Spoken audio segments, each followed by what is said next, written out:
Matamu too. Fantastic. It is the last episode of this season of the Matamu podcast. And if you've been listening since episode 1, you know that this season we've been tackling the foods that people actually love to hate. I don't know if there's a more divisive food in this world than tripe, or we call it matumbo. And in the same vein also, the African sausage, aka mutura. So to discuss this topic with me today, I have Shaheed. Karibu sana. Thank you so much. It's a pleasure being here. And last episode, so you're gonna end it on a really high note. Absolutely. Awesome. And just tell us a little bit about yourself. Before I do that, thanks for the opportunity, man. It's a pleasure meeting you, James. And I'm a foodie. I love to eat, and that's what I do full time. I eat and I travel to eat. In my next life. Yeah. In my next life, yeah. I want to be like you. So Shaheed will actually tell us a bit more about his foodie travels a little bit later on in the episode. But now let's just take this step by step. I think if you're talking about stomachs, let's start with matumbo, right? Yeah. It is the edible stomach lining of wild or domesticated animals. So you have your sheep, you have your goats, you have your cows, of course. Yes. But it could be a giraffe, it could be an eland. There's many stomachs out there. Yeah. But now the word tripe usually refers to beef tripe. And across the globe, it's been eaten through the ages. Wherever people have been eating beef, they've been eating tripe. Yeah. And you have dishes that involve some form of tripe in almost all countries. From the andouille sausage to the menudo to the tripas. You find folks eating some form of tripe everywhere. Yes. And do you eat or like matumbo? Yes, I mean I love matumbo. I love it. It's just I believe that I eat everything. Mm-hmm. Yeah, and it comes to matumbo. It's what can I say? It's either you love it or you hate it. It's straight up. There's no in between. At all. You know. And in terms of matumbo, what can I say? Everybody cooks it differently. Yes. You know, that's the beauty of it. Yes. So if you go and generally it's found on local vendors. Like very few restaurants offer it as a proper meal on their Absolutely. menu. Well, now that we are quote unquote gentrifying matumbo, you do find it a bit more in the upper class. You do, because trust me, there's a short story over here, because I went for a function. It was a really upper class function and everything, and surprisingly they were like, it's a barbecue, choma and everything, and there was matumbo on the menu. Really? Yeah. Interesting. And I believe like it turned heads because everybody was like, what? Matumbo? What do you and mean? The ladies, the guys, everybody was so excited, and some of them were like, trying it. Others were like, this is like, I'm finding it like a towel, and like the texture is very different, and so everybody had their perception and everything. So it's something, as we said, you either love it or you hate it. Yeah. Do you remember the first time you ate matumbo? Yes, I'll tell you that. I ate it. It's yonks years ago. I'm 41 now. Oh wow! I ate it when I was 16 years old. So that's Yeah. That's really and that was on the road. Because those days my dad was a truck driver. Yes. So he used to drive trucks, and we used to travel across. And during holidays I used to hop onto his bus. Yes. Onto the truck, and those days trucks, they had a bed behind. Yes. So during the road there's a place called Reumac, and that's towards Mombasa. Yes. So there they make for you fresh matumbo and everything. So that was the first time I experienced it. Interesting. And like the guys were, and I was like a very without the beard, I was like a proper, like you could say maybe a white kid, but I wasn't like white, So guys were like shocked to see me there, and the hospitality was amazing. So everybody was like, hey, feed this kid matumbo, let him learn this, that. So that's how I was introduced to the culture. Interesting. And I loved it. Okay. Yeah. I think for me the first time I had matumbo must be when I would say maybe about 10 years old. Wow. And it was at my uncle's house in Kisii. Okay. And I remember that before I had that matumbo, I was so scared, because like, what is this thing? Okay. why does it look like that? I don't understand. But they had a way of making it that you would even forget it's matumbo. It was so good. True. I think the secret was Simbambili curry powder. Yeah, it's like everybody has their own special recipe of a matumbo. Yes. And yeah, it does look intimidating, I'll tell you that. Absolutely, It does, yes. absolutely. Now, organ meats actually tend to be highly nutritious, and matumbo is no exception. It's low in calories, but it's loaded with very important nutrients that your body needs to thrive. You have protein in one serving. You could have about 17 grams of protein, 5 grams of fat, and less than 150 calories. So if you're on a weight loss diet, low calorie diet, that's what you need to be eating.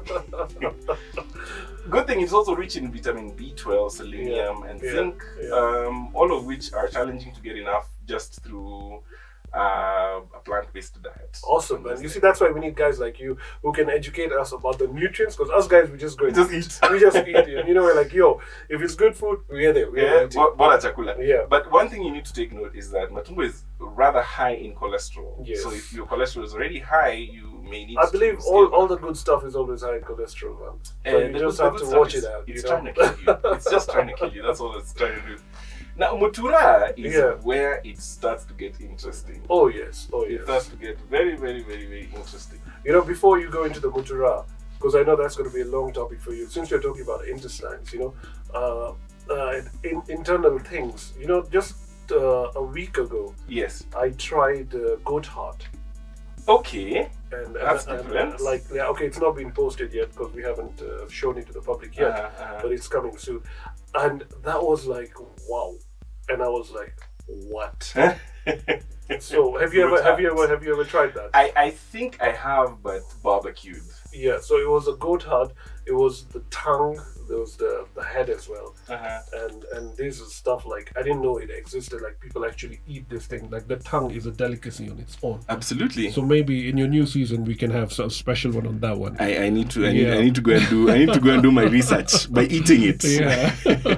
So mutura is where it gets really interesting. Yeah. I believe that mutura is the epitome of the Kenyan street food offering. In every corner, every urban area across the country, you always find this guy with a makeshift barbecue grill. So true. It was chomelewaed by some local welder, so it burns hot.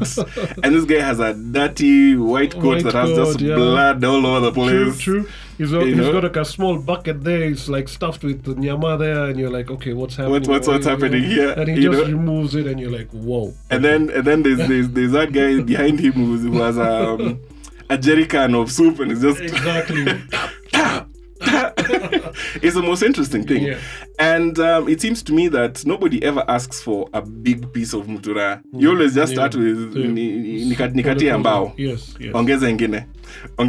In 20 shilling increments, you're just adding one more. True. So what is mutura? In essence, it's a stuffed small or large intestine of a cow or goat that's been roasted over the hot coals or an open fire. Yes. And what goes in it is where it gets interesting, because you have your matumbos, you have your heart, you have your liver, you have your lungs. Actually, lungs. As they say, what doesn't make it to the butchery shop is what goes inside the mutura. Yes. All the leftovers are there. Whatever has not made it, they just plank it all out.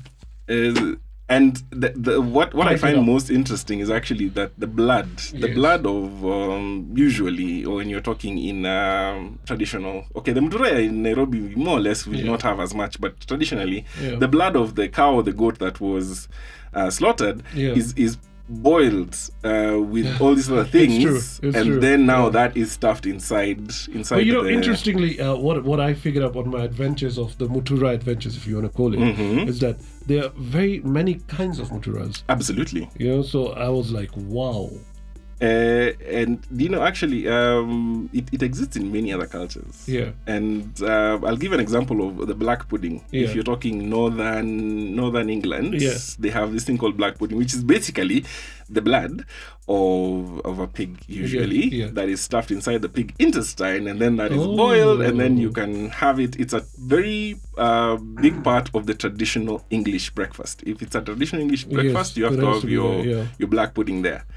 You also have the haggis up in Ireland. It is the national dish, actually. Wow. And it actually Scotland, sorry. It's a national dish, and it's composed of the liver, heart, lungs of a sheep. No, it's awesome. Like every culture has got a different form of mutura. Absolutely. That's sick. That's awesome. But now the urban legends around mutura dictate that the darkness is an ingredient. Okay, yeah, where there's lights, there's darkness. you cannot mutura without the darkness. And also, the dust of the roadside is also an integral ingredient. True. And it's not mutura if it's not chili. Yeah. The chili is also a very big part of it, you know. So now it was very difficult for urbanites during the first COVID lockdowns to get them to because you have a curfew of 7 p.m. The sun hasn't even gone down, and guys was like, how do I get my mutura? Yes. But you know, somehow we all survived. So do you eat mutura? I love mutura, you know, and I'm like, wow. As I was telling you know that the adventures of mutura have taught me like there are many kinds of muturas. Yes. So the beauty about the mutura is like every person who cooks it on the street cooks it differently. Yes. Everybody has their own way. Because the other day I've eaten a mutura which was worth 2,500 shillings in a high-end restaurant. How?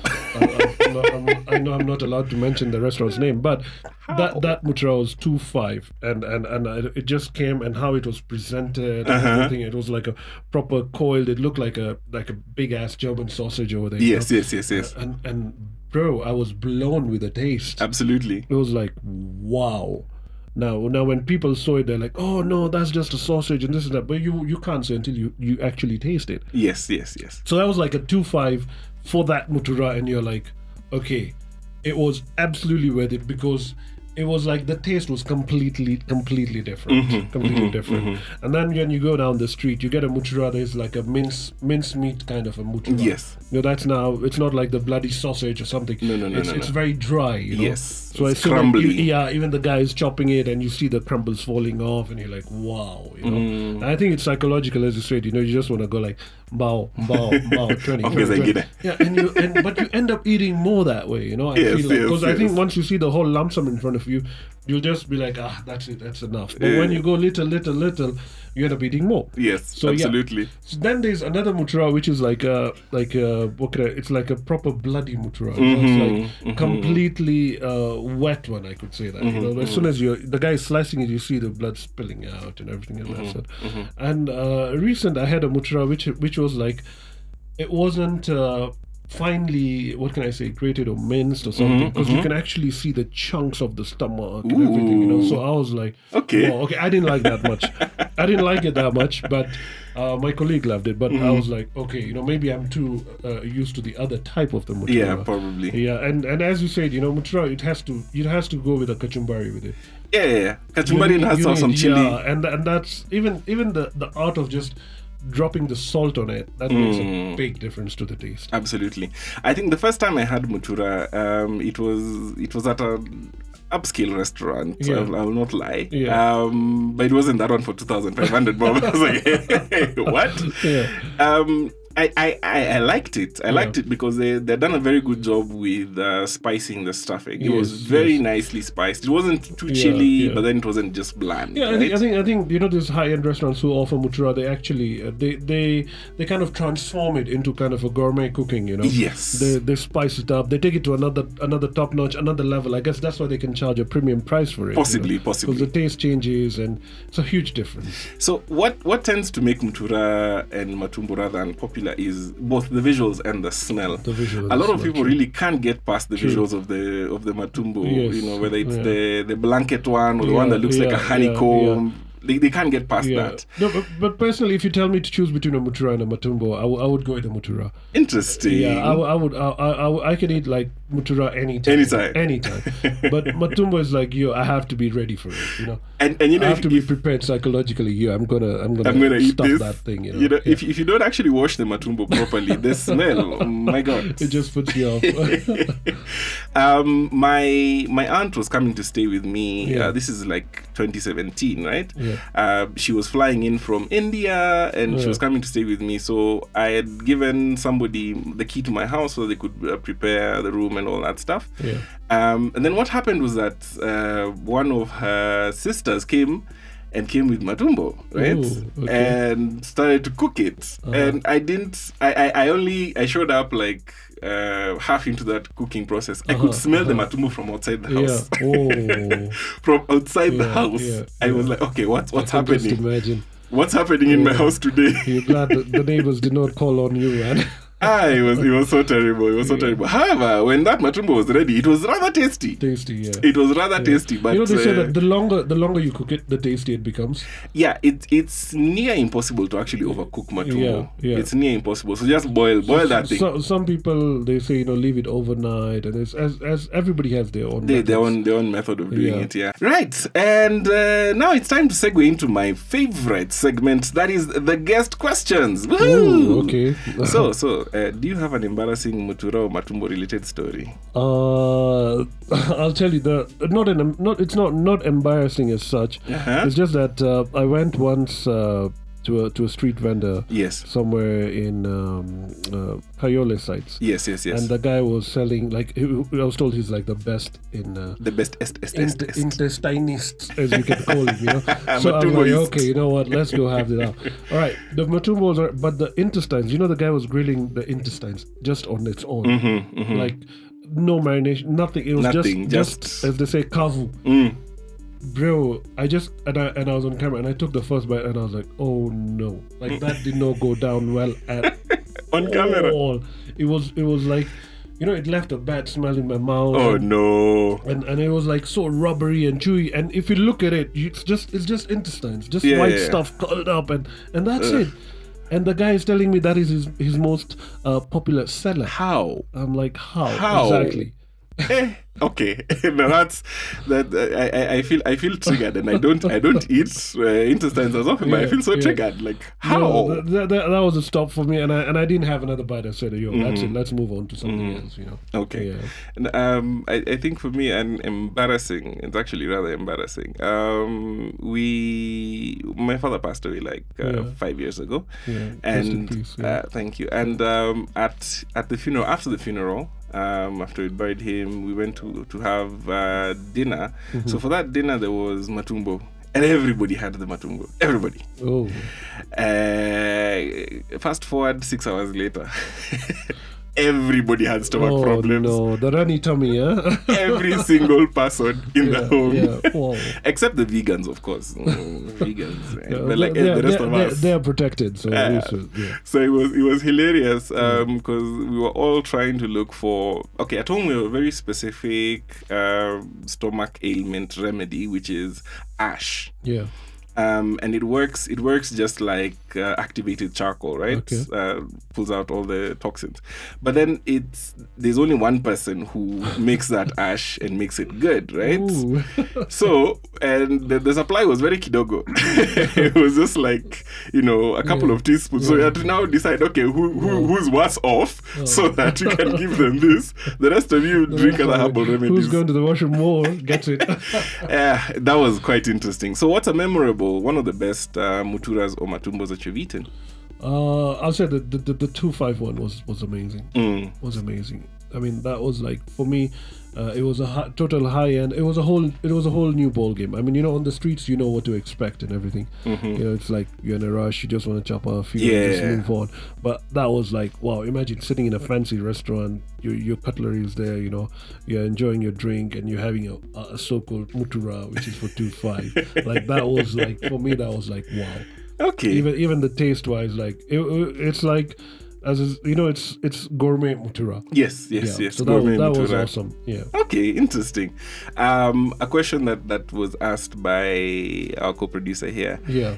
How do you eat all that you eat? How do I eat all that? Yeah, I've added a few kilos, but I do work it out. It's a very common question I get, especially when guys see that, hey, uni muindi, there's that mentality, like, hey, this guy, he's a big Indian guy, the big beard, and well, the most common question I get is how do I eat with this beard without messing the beard? That was my next question, because like, it's a glorious beard. If you're not watching this on YouTube, please go to YouTube and see. He has a very nice beard. Thank you. So in terms of eating, I feel like it's something which I have trained my stomach to. It's not something which has just happened, and it was all part of the plan. Yes. You don't just wake up one day and you're like, you know what, I'm gonna eat this tomorrow. No. Tomorrow I'm gonna eat this. No.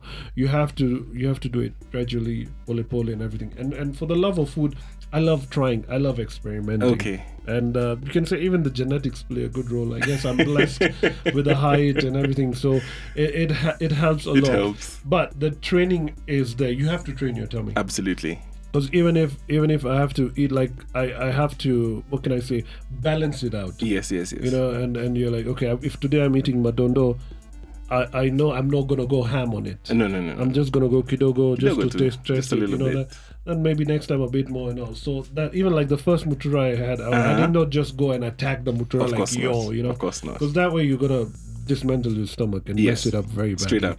So personally, like if you wanna get into it and you wanna eat everything, but eat it gradually initially. Yes. And then you will know how your system responds to it. Yeah, so it's like okay, this is not going like as I told you, that intestine, the springy one.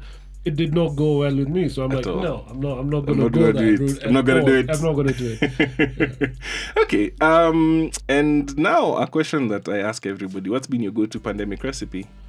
Oh, too many, man. Too many. Personally, yeah, I do cook at home once a week. But I can say, it's a very odd thing. Okay, I know everybody gives out their recipes and tells you this and this and this. Yes. But for me, it's like, for me personally, during the pandemic, I supported a lot of cloud kitchens. Okay, that's good. Because I went the other way around, because I worked it out, and it was like, it was the rise of the cloud kitchens. Absolutely. Everybody was cooking from home. Everybody was trying to make a buck or something. And I was sponsored, so I was blessed with that. So I said, you know what? Because I figured out if I'm to cook at home for my family and everything, it's going to be the same cost, because the cloud kitchens were so reasonably priced. Absolutely, yeah. So you're better off ordering food from outside. And at the same time, you're supporting the cloud kitchen, and you're also trying a new meal and pushing them as well. So I went that route on that side. So I pushed all the cloud kitchens out there. That's interesting. Yeah. Which is your favorite? I'll tell you, there is a lady who sells biryani from home. It's she's an old lady, and she's trying to make ends meet for her kids. And she sells amazing biryani. It's just like 400 bob, and trust me, two people can eat. Unfortunately, she's not on social media. Oh, okay. So it's one of those mamas, through your personal contacts, and you just call and say, you know what, tomorrow make for me, and she makes for you. Yeah, I wish like such people had the knowledge and to come on social media and to expose themselves. It would be so great, because I really want that biryani. Trust me, I'll surprise you one of these, and I'll just drop it for you here. Okay. Yeah. So this is that bit where you get to tell us what you're up to, what you want our listeners to know, to follow. Yeah. Yes. Oh, thanks. So now I can do my marketing, right? Yes, now to the camera. All right, guys. First of all, thank you so much. Do follow the podcast, and the guy's doing some great stuff. I've been seeing some awesome personalities coming over here, and now I can do my stuff. It's Foodstar Kenya. That's my handle on TikTok. I do hunt for food, where every day we go hunting different places and different restaurants and everything, but we try to balance it out between local content and also high fancy and medium moderate costings and everything, so you get the best of both worlds. It's the expensive stuff, the cheap stuff, the reasonable stuff as well. And in terms of the goals, we've got we do have a YouTube channel as well. It's just that right now things have become short, so we are trying to see how to revive that, and there's a lot in plan. End goal, maybe a restaurant, maybe I don't know what. Anything is possible right now with the current pandemic. Anything is possible. Absolutely. Yeah. So you never know. Just keep following, keep supporting, and just let's all grow together, and let's all push each other. That's it. Fantastic. Yeah. I'm going to have all his handles. They're going to be on the show notes. Please make sure that you go there. Follow, like, share, everything. Yeah, follow, engage, guys. I do reply to nearly everyone, so please do engage. All right, and with that is the end of this season of the Matamu podcast. I'm so sad. I don't know what I'm going to do with my life. No, it's ended on a high note, man. Absolutely. I mean, we've given people knowledge about mutura. Mutura and matumbo. It's like a glorified street food for us, you know. Absolutely. Now, dear listener, don't fret because there's going to be a couple of bonus episodes coming out. So make sure that you've subscribed on your favorite podcast player so you don't miss those ones. And thank you, Shaheed, for joining me today. Thank you so much for your time, and it's a pleasure. Oh, absolutely. Thank you, dear listener, for sticking with me through this whole season, an entire season. It's fantastic. I appreciate you all. It's your boy Reumac, and I'm going to leave it up to you whether you like mutura and matumbo or not. Thank you.